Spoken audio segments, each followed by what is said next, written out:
Struggling to stay up to date with social media? Do you want to get ahead online? You're in the right place.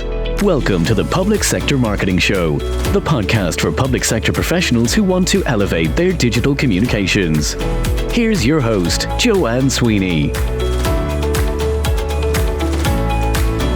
Hello and welcome to episode 92 of the Public Sector Marketing Show. Coming up in today's show, I'm sharing ideas on how to effectively communicate sustainability, both within the public sector and to the public. COP28, the United Nations Climate Change Conference, recently took place in Dubai. COP28 stands for the 28th meeting of the Conference of the Parties, and it was attended by 70,000 delegates, including world leaders, media, NGOs, environmental, public policy, finance and scientific experts. But what came out of the conference was yet another urgent appeal and warning to global decision makers about our growing climate crisis. Coming up in today's show, the main COP28 goals and outcomes, the role of communications within public sector and externally to the public to change perception and behaviour around climate action. And I speak to Tina O'Dwyer. She's founder and CEO at the tourism space, and she's also a sustainability expert. Let's dive in.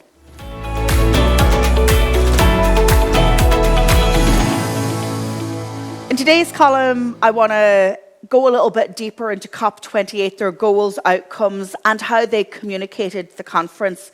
So every year, COP meets to determine ambitions and responsibilities for climate action and to identify and assess climate measures and how well we are doing globally to fight climate change and also individually as nation states. And of course, every nation state has a voice at the table.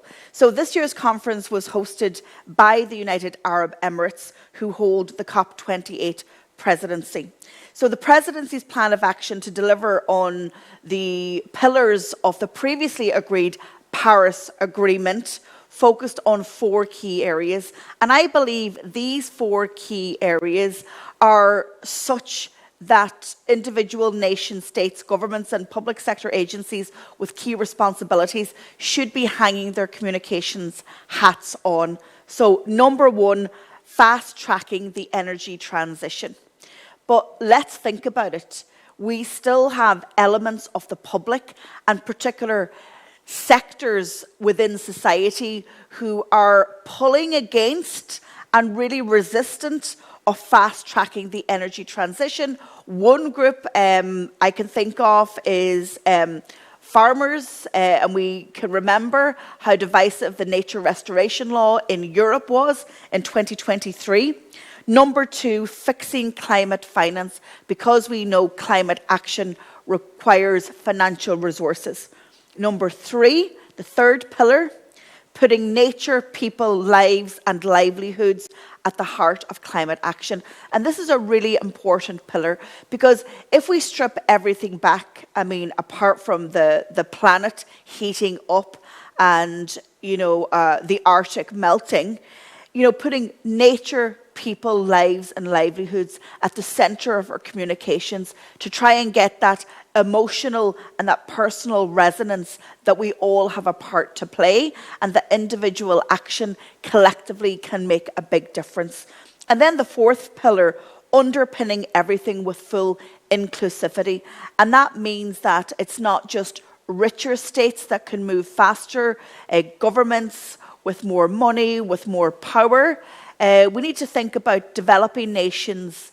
We need to think about island states. We need to think about developing countries because everybody shares this planet and equally. And then throughout COP28, here's what was on the agenda. They took a global stocktake, and really what the ask was to reduce the temperature on this planet by 1.5 degrees. Also to start to completely get rid of fossil fuels, and we saw a number of nation states pull against that ask. The mitigation work programme that has been put in place, the global goal on adaptation, so all of us need to adapt, and our governments need public policy on that adaptation. And then finally, climate finance, and including financial arrangements for loss and damage due to natural disasters that are catalysed by climate change. So when I was looking at COP28, these pillars really spoke to me, and I think they are great pillars, as I said, to hang your communications hat on. Another thing that I looked at around COP28 for the show was how they communicated what was coming out of it. And I heard one reporter, and I can't remember who it was, I heard a report on radio during COP28, and he said, you know, this is one of the biggest events in the world with global leaders attending, but it feels to me that nobody is listening. And I thought that was a pretty sad statement, if I'm honest. But anyway, I had a look at the communications from COP28, and what I saw was an increased use of influencers, clearly an intention to reach younger audiences, more content on TikTok. There were specific podcasts, there was a live daily blog, there was a hashtag that was running, there were updates on X, there were on-site live streams and interviews.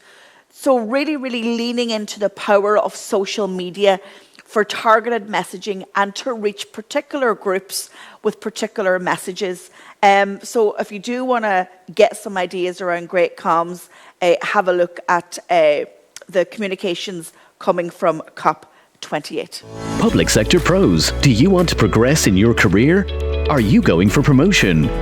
Do you want to stay ahead of the digital media landscape? We can help you. View our training calendar at publicsectormarketingpros.com. In today's consulting segment, I want to talk a little bit about how to motivate people towards sustainability so that we all take sustainability not for granted, but we take responsibility and we don't leave it to somebody else. The role of communications is really important in changing public perception around climate action, but also changing behaviour. There is so much to do, there are so many big challenges to overcome. And what can one person, one household, one business do that will make a material difference to reversing climate damage? And this really is the key communications message that government and public sector needs to lean into to move the needle. When we see something so big, we feel that we just cannot make a difference, that anything we do won't have any impact, but we know that is wrong. If we all do one small thing consistently, and then as a global population, that needle will absolutely move. But I have some ideas in terms of communications of what and what not to do when trying to influence, whether within your public sector organisation or whether you're directly speaking to the public. Let's start with greenwashing, a relatively new term that has arrived into the dictionary. And greenwashing is activities by a company or an organisation that are intended to make people think that it is concerned about the environment, even if their real business and day-to-day activities hurt the planet. So really it's almost like a fake sense of sustainability, saying that you're doing it, saying that you care, but really your actions don't match your words. But did you know, and this is something that I learned when researching this episode, that you can get greenwashing certification. So that means that you are against greenwashing. It proves that your business or your organisation complies to certain sustainability criteria and that your practices have been verified by an independent certification body. So I think that's something really cool that, again, governments and agencies should promote and sign up to. I always love a case study of good practice. And depending on who you're targeting, again, if it's internal or external, what you want to do is find a case study where it will resonate with a target group that you're trying to inspire, motivate, and give them a call to action.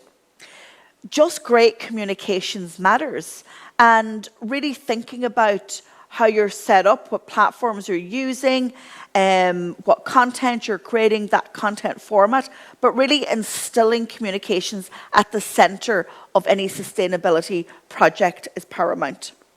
There's also sustainability marketing, which is the promotion of responsible products, services, and practices. And I'm actually seeing even public tenders from government agencies promoting sustainable practices by organisations who are tendering to do business, and this is growing. What you do not want to do is work with partners who don't adhere to good environmental practice. And again, just to follow on from my previous point, I am seeing that public sector agents are really calling on their suppliers to have good sustainability practices in place. And then step up and be a sustainability leader. And I'm not going to talk too much about that because that's exactly what Tina O'Dwyer is going to talk to me about in the next segment.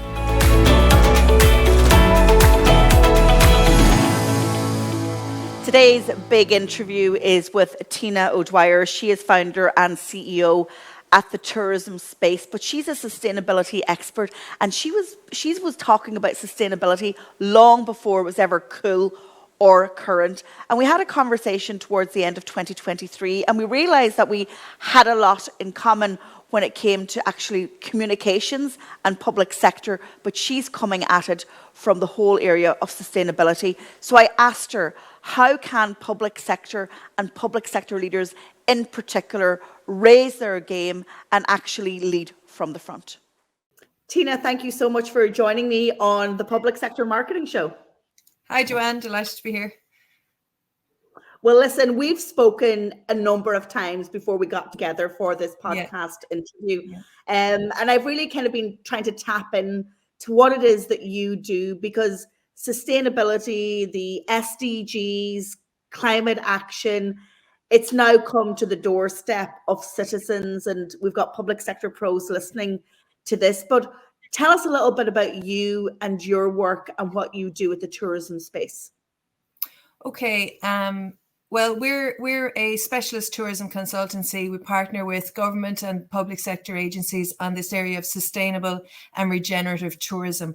The business has been there since 2017, but we'll say the journey that led to the business was working on various pilot projects between 2010 and 2018 that were about testing, piloting, evaluating, reporting on how to engage businesses and stakeholders in sustainable tourism practices.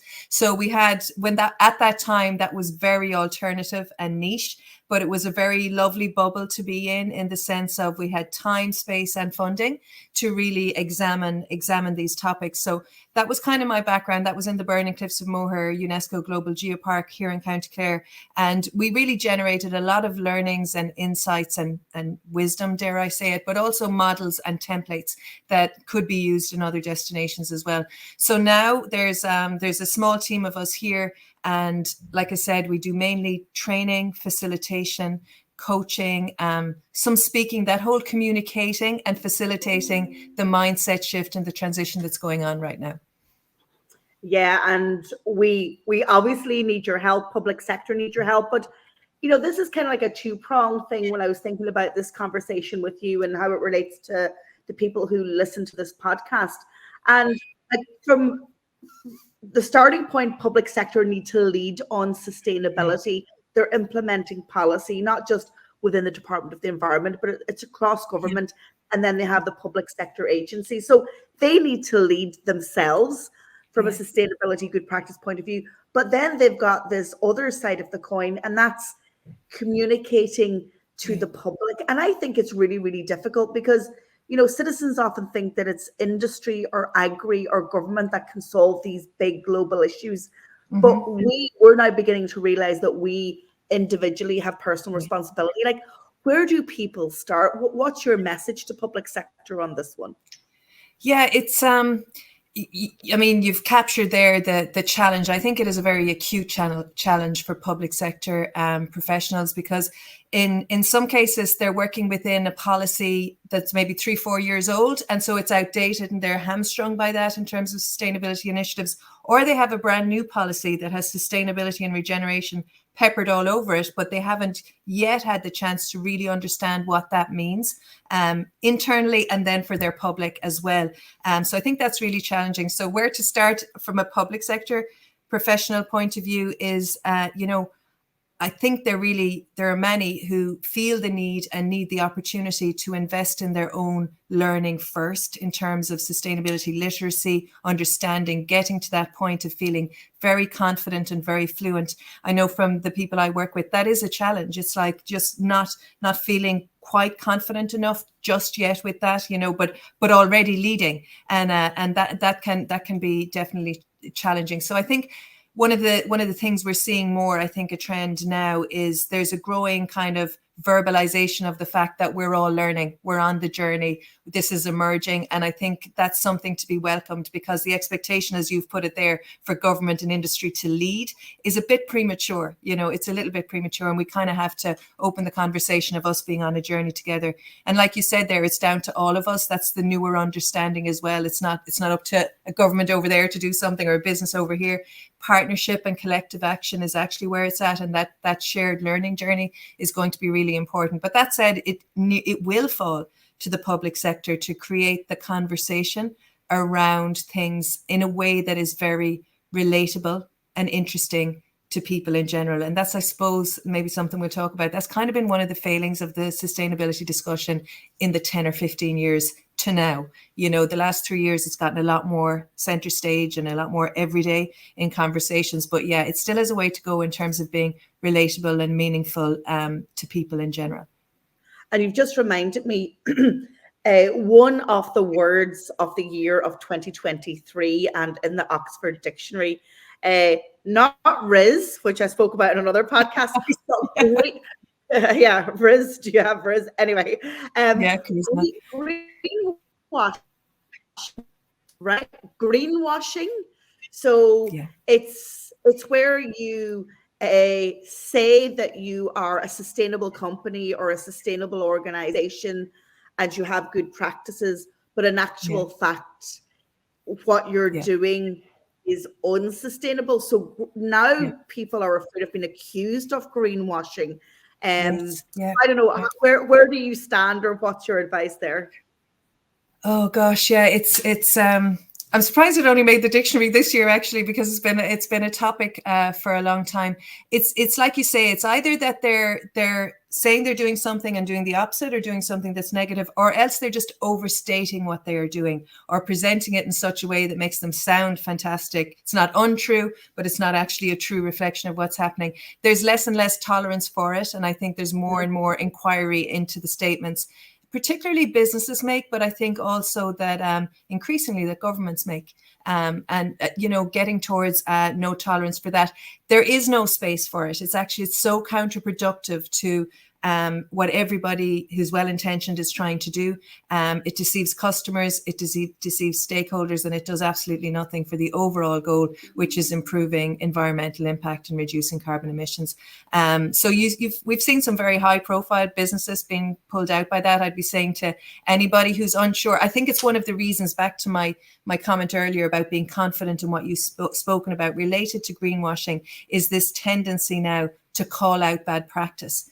And many people are nervous of saying anything at all in case they get called out, in case they haven't actually covered every corner and somebody finds something that they haven't done correctly, which is absolutely the case, because people are early in their journey and, can't have everything done right now. So there's another term, and it might make the dictionary, which is green hushing.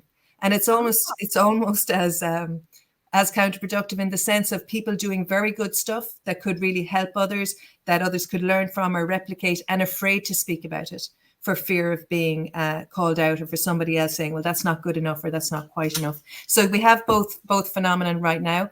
Generally, we would say to people, just be honest about what it is you are doing, and what you're not doing, be honest about when you plan to get to that. don't ignore it, but have a plan for it and have a provision for it.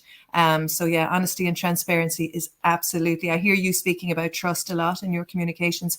Transparency and honesty is the only way to get that trust, and not being afraid to say we're not fully there. I think the way the conversation has gone, a lot of people have felt obliged to go, okay, I have a sustainability policy, we have our action plan, and we've done loads, to kind of prove that. And again, maybe a little premature. Now we're seeing a bit more maturity of, okay, well, we know what we want to do. We know what the challenges are. Let's have a conversation about how we're going to get over those together. That is great advice. And a new word for me, green hushing. And I think that fear is fueled by social media, because Absolutely. we're living through the cancel culture, and I know my clients and broader public sector are so afraid of social media that they stand way back. And I'm appealing to them to step forward, because they have the facts, they have the truth, but they're just so afraid of the trolling and the vitriol. So yeah, I think we definitely have common interest around this space. So do you have a good example or a case study that you can share with us? Of there's a lot, and there's not actually loads, considering how many people are active in the space. The one I was most familiar with myself, and it remains a good example, is the Burren and Cliffs of Moher Geopark that I mentioned in County Clare. I'm not involved and haven't been involved with it for a few years, but at that time the pilot program had the ability over a number of years to engage in very meaningful stakeholder engagement. So so our area was tourism. It was tourism for conservation, but that involves a large number of public sector agencies who are, you have the core ones, Fáilte Ireland, but then you have all the, the monument services, the Parks and Wildlife Service, the OPW, Cuilcha, Waterways Ireland. There's loads and loads, and then also the businesses and the community. So within tourism, you have a very wide circle of stakeholders, and what they developed there, and it has continued, is a really good process of stakeholder engagement and steering group activity that was revolved around collective goals. But they also created one of the great principles I advocate for sustainable tourism is to localize things, to make it meaningful to a place and a context of the place. And that particular organization took the global principles of sustainable tourism, remained true to them, but created a local code of practice specifically for the Burren and Cliffs of Moher that businesses could engage with and adopt. And now, probably 10 years from when it's first started, or it could even be longer, 10 or 12 years from when it's first started, there are over 70 businesses who are adopting that code of practice voluntarily, submitting their data every year, working together, and actually more protective of it than the founding public sector agency. So they really managed to secure engagement over the longer term. It's a really good example, but as I say, it made it localized, relevant, meaningful, relatable to the local businesses. So then stepping into the field of communication and stepping out of green hushing and really being proud and demonstrating and telling people how you are being sustainable, how do you advise people there? Well, I suppose a little bit of, I said the sustainable agenda over a period of time hasn't been great at communication, and we still see a kind of, I hate to say bad practice, but not great practice, where a lot of the communication is data driven, graph driven, fear driven, focusing on guilt, focusing on minimizing damage, and a little bit preachy of you should and we must and you should, and catastrophizing around it. And we know from learning psychology, those are all the things people back away from. And we've seen how sustainability, we haven't started talking about it in the last 3 years. It's been going on since, 50 years, but it's gone over people's heads because it doesn't engage people. So I think probably moving things right into the everyday vernacular language, and talking about, I'm a great believer in, as I said, localizing to your particular place. We know for people to engage in anything that involves change, they need to be motivated and they need to be inspired before they need to be informed. So we need to do a bit more work about why should you do this? What does it mean for you, for your place? What are the things that motivate people? We do know, again, from psychology and from anybody who's ever tried to give up cigarettes even, we're not motivated by doing less harm. We are motivated by doing more good. And the sustainability agenda really needs to start. And the communication, I would think, from the public sector is emphasizing all the good these things are doing, all the good that is coming from initiatives that are supported, all the impact that, you know, my choice to take the bus actually makes, the positive that I suppose creates around us. And for all the reasons you said, people are hesitant to do that and to be caught blowing their own trumpet and then getting called out for it. But I think we can actually make things like, I don't know, I'm located right now in a DigiHub, you know, what was a disused supermarket for about 10 years is now an enterprise centre with 8 small businesses and about 25 working spaces for other people. It has become a huge, I think it's a sustainable success story in our little town in the west of Ireland, where it's oversubscribed. There's a vibrant small business community. There's great sharing, connection, reliable broadband, meeting rooms, all this stuff. There's a really good story that can be communicated as being a DigiHub or can be communicated as a social sustainability project or an economic sustainability project, like county councils that create space for farmers markets, the impact on that of local food, local economy, reducing food miles, creating community town centres, supporting beach cleanups, which may be just as simple as providing the high vis and the black bags, for example. There's a whole lot of things that people do in their lives that can become part of a conversation on sustainability. Everything the public sector does or is meant to do and, you know, strive to do is for the public good and it's for public benefit. And therefore it has, you know, I wouldn't be hesitant about explaining what the public benefit is in sustainability language, relating things to the SDGs. This helps us towards SDG 10 on equality and inclusion, for example. This one helps us on SDG about life on land or life on water, and just working it in. And like you said, being proud of the impact you're having. And obviously where things are damaging and need to be called out, at least it isn't the dominant part of the conversation, it's part of the conversation. Yeah, and I think that's really good advice, that don't fear what you haven't done, but communicate where and when it's going to happen. So tell me what you're working on right now and the type of work that you're doing in 2024.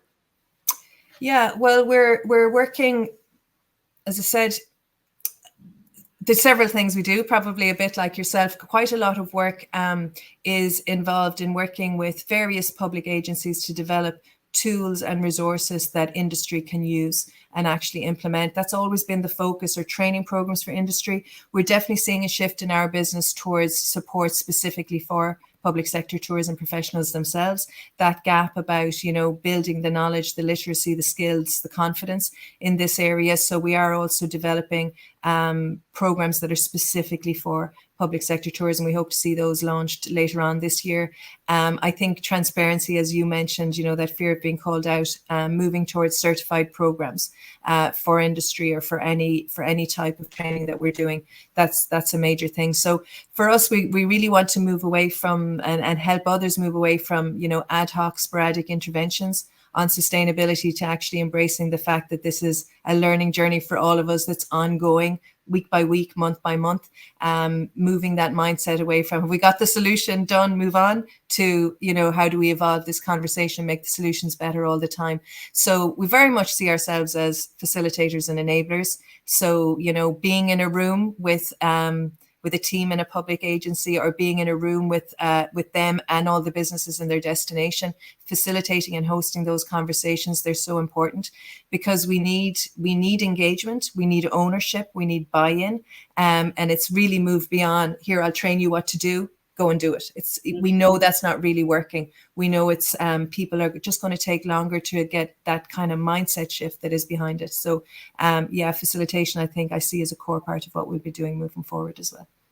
I feel like, and this is why we had such great conversations before we got to today, is that, you know, I'm trying to help people have the confidence and the competency to communicate in the digital age, and that's transformation.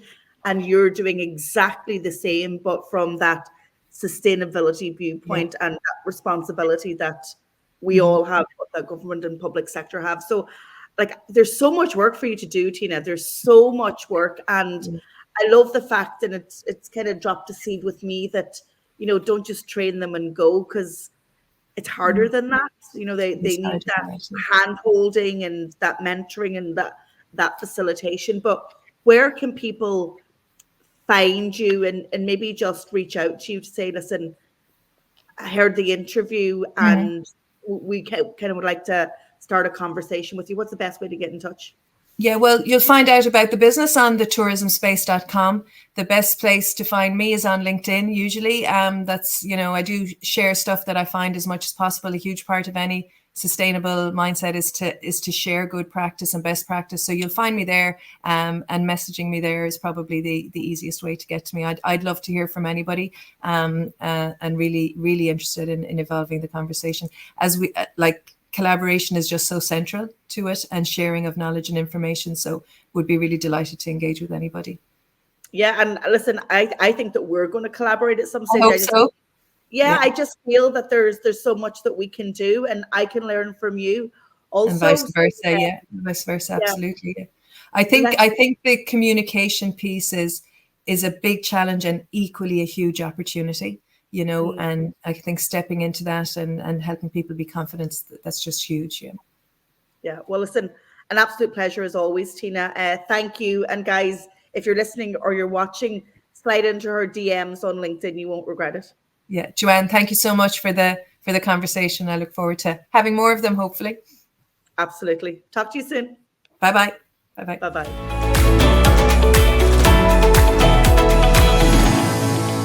Thank you so much for tuning in to episode 92 of the Public Sector Marketing Show. We are coming close to the relaunch of our website, publicsectormarketingpros.com, where you will be able to buy a whole suite of our courses, workshops, masterclasses directly on our website, and you can take them in your own time. Yes, of course, I'm still doing in-company training, live training, consulting, and events, and you can talk to me about that on our website too. But for now, if you haven't already, please share this podcast with a public sector pro you know. And a little final mention for my book, the second edition of Public Sector Marketing Pro, still for sale on Amazon. And if, like me, you prefer to listen to books, you will find it on Audible. I will see you on the next show. If you enjoyed this episode, please share with a public sector pro you know. Don't forget to subscribe, rate, and review on your favorite podcast platform or on YouTube. For more free resources, details of our upcoming training courses and consulting options, log on to publicsectormarketingpros.com.